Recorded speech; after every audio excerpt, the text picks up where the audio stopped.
देश और दुनिया में एक फाइनेंशियल क्राइसिस और संभावित क्रैश की बात तो आप हर तरफ सुन रहे हैं, लेकिन क्या आपने कभी यह सोचा है कि किसी फाइनेंशियल क्राइसिस में पैसा जाता कहां है? पैसा सिस्टम से कैसे गायब हो जाता है और कैसे हर फाइनेंशियल क्राइसिस के बाद कुछ लोग और भी अमीर बनकर उभरते हैं, जबकि ज्यादातर लोग तो बर्बाद हो जाते हैं। बात चाहे 1930 के ग्रेट डिप्रेशन की हो या फिर 2000 के .com बबल बर्स्ट की, 2008 के ग्लोबल फाइनेंशियल क्रैश की हो या फिर 2020 के कोविड की, हर बार पैटर्न एक सा ही रहता है। कुछ चुनिंदा लोग अमीर और बाकी सब गरीब। क्या दुनिया का फाइनेंशियल सिस्टम ही रिग्ड है या फिर कुछ लोग फाइनेंशियल सिस्टम में ज्यादा स्मार्ट होते हैं? वो रहते हैं फाइनेंशियल क्राइसिस में अपॉर्चुनिटी रेडी। आज जबकि ग्लोबल फाइनेंशियल क्राइसिस हर दहलीज तक पहुंच चुकी है और इंडिया में भी इसका असर दिखने लगा है, बढ़ती कीमतों से, शहरों से होते पलायन से और लगातार कम हो रही नौकरियों से, तो एक सवाल तो लाजमी है कि क्या होने वाला है इस बार के फाइनेंशियल क्राइसिस और ग्लोबल इकोनॉमी के रीसेट में, और आपको क्या करना चाहिए किसी भी इकोनॉमिक क्रैश या फाइनेंशियल रीसेट से पहले, ताकि आप इस सिस्टम में बेनिफिशियरी रहें, ना कि विक्टिम।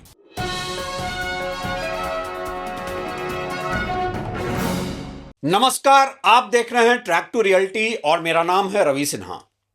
सिर्फ इन्फ्लेशन ही नहीं, इतिहास गवाह है कि हर फाइनेंशियल क्राइसिस कुछ लोगों को बेहद अमीर बना देता है, जबकि आम लोग कंगाल हो जाते हैं। उदाहरण के तौर पर 2020 के कोविड महामारी और इकोनॉमिक शॉक के बाद कुछ लोग अचानक अमीर हो गए। यूं सुनने में तो यह अचानक हुआ कोई फाइनेंशियल चेंज लगता है, लेकिन असल में यह कई आर्थिक बदलावों का परिणाम था। ऐसा कोई पहली बार नहीं हुआ था, लेकिन कोविड को हम एग्जाम्पल के तौर पर इसलिए रख रहे हैं कि यह लोगों के जहन में, पब्लिक मेमोरी में अभी फ्रेश है। याद कीजिए कि क्या हुआ था कोविड के बाद। सबसे पहले तो पैसा सस्ता हो गया था और इकॉनमी में दिखने लगा था एक चीप मनी इफेक्ट। कोविड के दौरान सरकारों और सेंट्रल बैंकों जैसे रिजर्व बैंक ऑफ इंडिया ने ब्याज दरें कम कर दी और सिस्टम में भारी लिक्विडिटी डाली। नतीजा यह हुआ कि लोन लेना आसान हुआ। जिन लोगों ने सही समय पर असेट खरीदे, प्रॉपर्टी या स्टॉक्स, उनकी वेल्थ तेजी से बढ़ी। दूसरा मार्केट बूम आया, जो बेसिकली असेट इन्फ्लेशन था। 2020 से 22 के बीच निफ्टी और सेंसेक्स ने बड़ा उछाल लिया। जिन लोगों ने कोविड के दौरान मार्केट क्रैश के पैनिक में सेल नहीं किया था या डिप में और ज्यादा इन्वेस्ट किया था, वे कई गुना पैसा बना गए। इसी तरह से रियल एस्टेट रिबाउंड भी देखा गया। पहले कोविड में प्रॉपर्टी डाउन थी, लेकिन बाद में लो interest rates, work from home trend और स्टॉक मार्केट का गेन, इन सब से डिमांड बढ़ी। जिन लोगों ने 2020-21 में प्रॉपर्टी खरीदी, उन्होंने बाद में अच्छा एप्रिसिएशन देखा। दूसरा यह कि डिजिटल इकोनॉमी एक्सप्लोजन हुआ। लॉकडाउन ने बिहेवियर बदल दिया। Online shopping, edtech, fintech, SaaS, software as a service कंपनियां जैसे अमेजॉन, जूम, इनकी ग्रोथ तेज हुई। इससे tech founders, startup employees, e shop holders, content creators अचानक वेल्थ क्रिएट करने लगे। इससे इनइक्वालिटी बढ़ी। के शेप्ड रिकवरी कहा गया इसे, जहां रिकवरी सबके लिए बराबर नहीं थी। के शेप्ड रिकवरी का मतलब है अपर क्लास असेट्स के कारण और अमीर, मिडिल एंड लोअर क्लास के लिए तो इनकम लॉस, जॉब इश्यूज। इसलिए आपको कुछ लोग बहुत अमीर हो गए ज्यादा दिखते हैं। यहां यह भी ध्यान देने वाली बात है कि रिस्क लेने वालों को फायदा हुआ, क्योंकि कोविड के दौरान अनसर्टेनिटी थी। लेकिन जिसने कैलकुलेटेड रिस्क लिया, नए बिजनेस शुरू किए, स्टार्टअप्स में इन्वेस्ट किया, स्टॉक मार्केट में एंट्री ली, उन्होंने डिस्प्रोपोर्शनेट गेन्स कमाए। Government policies and sector winners भी रहे, क्योंकि कुछ सेक्टर्स को ज्यादा फायदा मिला। Pharma, IT, e commerce, in sectors में काम करने वालों की इनकम तेजी से बढ़ी। सीधी भाषा में निष्कर्ष, कोविड ने नया पैसा नहीं बनाया, बल्कि पैसा ट्रांसफर किया कमजोर इनकम वाले लोग से asset owners, investors, digital players की तरफ। एक लाइन में इसे ऐसे समझें कि जिसके पास असेट्स था या जिसने सही समय पर असेट खरीदा वो अमीर हुआ, और जो सिर्फ सैलरी पर डिपेंडेंट था वो स्ट्रगल करता रहा। यहां तक अगर आपने वीडियो देखा है तो यह वीडियो आपके इंटरेस्ट का है। लगे हाथों इसे लाइक, हाइप और शेयर कर लें। चैनल को भी सब्सक्राइब कर लें। अब आज का असल मुद्दा, क्या आने वाले ग्लोबल फाइनेंशियल रीसेट, चाहे वो छोटी क्राइसिस हो या बड़ा क्रैश, उसमें भी यही पैटर्न रहेगा? कुछ लोग और ज्यादा अमीर बनेंगे और आम लोग कंगाल हो जाएंगे? सीधा जवाब हां, लेकिन वैसे ही कोई अमीर नहीं बनेगा। हर बड़े आर्थिक बदलाव, चाहे कोविड हो या आज का ग्लोबल बदलाव, इसमें पैसा गायब नहीं होता, शिफ्ट होता है। जो इस शिफ्ट को जल्दी समझ लेते हैं वही आगे निकलते हैं। अब इसे साफ तरीके से समझते हैं। ग्लोबल फाइनेंशियल रीसेट असल में क्या है? यह कोई एक इवेंट नहीं है, बल्कि कई चीजों का कॉम्बिनेशन है। हाई इंटरेस्ट रेट्स, महंगा पैसा, सप्लाई चेन बदलाव, जियोपॉलिटिक्स में बदलते नए पावर बैलेंस के बीच डॉलर का वैल्यूएशन का कम होना, टेक्नोलॉजी डिसरप्शन, एआई। मतलब यह कि दुनिया का पैसा और पावर रीअरेंज हो रहा है। यहां यह भी समझना जरूरी है कि कोविड वर्सेस आज में बड़ा फर्क यह है कि कोविड में पैसा सस्ता था, हर असेट, स्टॉक्स, प्रॉपर्टी ऊपर गया, लेकिन आज पैसा महंगा है। इसलिए नेक्स्ट फाइनेंशियल रीसेट में हर कोई नहीं जीतेगा, सेलेक्टिव विनर्स बनेंगे। अब आप लोग सोचेंगे कि कौन लोग इस फाइनेंशियल रीसेट में अमीर बन सकते हैं। सबसे पहले असेट एलोकेटर्स। ये वो स्मार्ट इन्वेस्टर्स हैं जो ब्लाइंडली इन्वेस्ट नहीं करते बल्कि ट्रेंड पकड़ते हैं। उदाहरण, AI, manufacturing, defence sectors, index जैसे निफ्टी 50 में डिसिप्लिन इन्वेस्टिंग। ऐसे लोगों की स्ट्रेटजी ये होती है कि हर चीज मत खरीदो, सही चीज पकड़ो। दूसरे विनर होंगे business owners, specially new economy वाले लोग, जो लोग एआई टूल्स यूज कर रहे हैं, ग्लोबल सर्विसेज दे रहे हैं। आज का लीवरेज है टेक्नोलॉजी प्लस कम्युनिकेशन। एक छोटा बिजनेस फाउंडर भी ग्लोबल अर्निंग कर सकता है।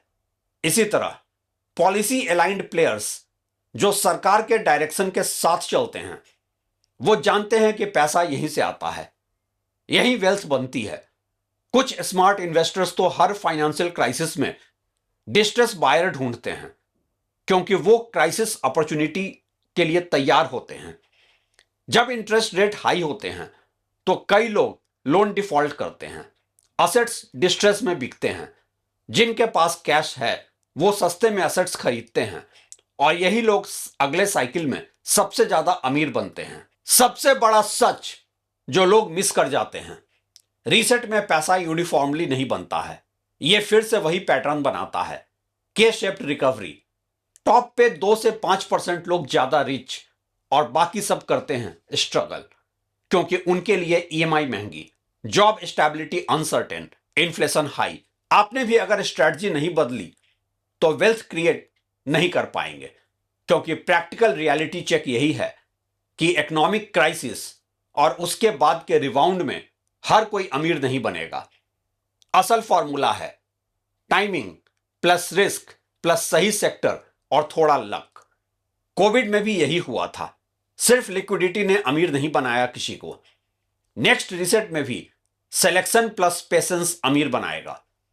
एक लाइन में, अगले अमीर वही बनेंगे जो समझेंगे कि दुनिया कहां जा रही है, और बाकी लोग वहां भी नहीं रह पाएंगे जहां वो आज हैं। ग्लोबल फाइनेंशियल रीसेट में हर कोई एक ही दिशा में नहीं जाता है। कुछ लोग तेजी से ऊपर जाते हैं और उससे ज्यादा लोग फंसते भी रहे।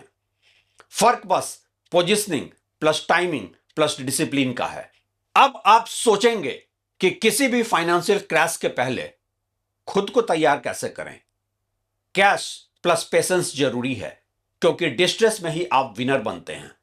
जब ब्याज दरें ऊंची रहती हैं तो ईएमआई बढ़ती है, कई लोग असेट्स बेचने को मजबूर होते हैं। अगर आपके पास कैश है तो आप सस्ते में प्रॉपर्टी, स्टॉक्स, बिजनेस स्टेक्स खरीद सकते हैं। यही अगली साइकिल के विनर्स बनाएंगे आपको। आप ट्रेंड पकड़ने वाले इन्वेस्टर्स बने। आज का रीसेट रैंडम ग्रोथ नहीं है। पैसा जा रहा है नए नए सेक्टर्स में, एआई, मैन्युफैक्चरिंग, डिफेंस, इंफ्रा में। और इसलिए अमीर बनेंगे लिक्विडिटी प्लस डिसिप्लिन वाले, जिनके पास हाई कैश और लो डेट है, जो पैनिक में बेचते नहीं हैं बल्कि गिरावट में खरीदते हैं। यही लोग डाउन टर्न में असेट सस्ते में उठाते हैं और अगले साइकिल में मल्टीप्लाई करते हैं।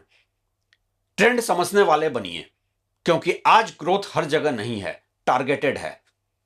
आज ग्लोबल अर्नर्स का जमाना है। लोकेशन फ्री इनकम संभव है। फ्रीलांसर्स, रिमोट वर्कर्स, क्रिएटर्स, ये सब ग्लोबल क्लाइंट्स से कमा सकते हैं। जो स्किल इंडिया में 50,000 दिलाती है, बाहर से $2,000 दिला सकती है, मतलब कोई 4 गुना ज्यादा। ग्लोबल रीसेट में कौन फंसेगा? पहले तो ओवर लिवरेज्ड मिडिल क्लास सबसे बड़ा रिस्की क्लास है। जिनके पास हाई ईएमआई और लो सेविंग है, वो इंटरेस्ट रेट बढ़ने पर स्क्वीज हो जाते हैं। इनमें से ज्यादातर लोग सिंगल इनकम डिपेंडेंट हैं और जॉब लॉस या स्लोडाउन में जब डायरेक्ट इंपैक्ट पड़ता है तो इनके पास कोई बैकअप प्लान भी नहीं होता है। फोमो इन्वेस्टर्स भी फंसते हैं, जो सोचते हैं कि सब खरीदो सब बढ़ेगा, या माइंडसेट ऐसा है कि आज नहीं खरीदा तो कल नहीं मिलेगा। वो अक्सर ही गलत असेट में फंसकर नुकसान उठाते हैं। ओल्ड इकोनॉमी लॉक्ड पीपल, जो लोग स्किल अपग्रेड नहीं करते, टेक्नोलॉजी एडॉप्शन नहीं करते, उनकी इनकम स्टैग्नेट हो जाती है। यह पूरा फाइनेंशियल रीसेट एक चीज को और गहरा करता है, के शेप्ड रिकवरी। ऊपर वाले और ऊपर, नीचे वाले और दबते हैं। असली गेम क्या है? यह हार्ड वर्क प्लस लक नहीं है, यह है right position plus right time plus right control. Bottom line, अमीर वही बनेगा जिसके पास लिक्विडिटी है, जो ट्रेंड समझता है और पैनिक में नहीं बेचता। फंसेगा वही जो ईएमआई में दवा है, जो बिना समझे इन्वेस्ट करता है या जो चेंज को इग्नोर करता है। एक लाइन का सच, रीसेट में पैसा नहीं बनता, पैसा ट्रांसफर होता है वीक से स्ट्रांग की तरफ। सीधी बात यह कि ग्लोबल फाइनेंशियल रीसेट कोई जादुई रीसेट बटन नहीं है, यह पैसे और मौकों का रीडिस्ट्रीब्यूशन है। असली गेम क्या है आपके लिए? ये कितनी मेहनत का खेल नहीं है, ये पोजिशनिंग, आप कहां खड़े हो, टाइमिंग, कब मूव करते हो, रिस्क कंट्रोल, कितना बचाते हो। रीसेट में पैसा बनता नहीं, पैसा शिफ्ट होता है, कमजोर हाथों से मजबूत हाथों में। क्या आप हैं तैयार? एक बार सेल्फ इवैल्यूएशन जरूर करें। शुक्रिया।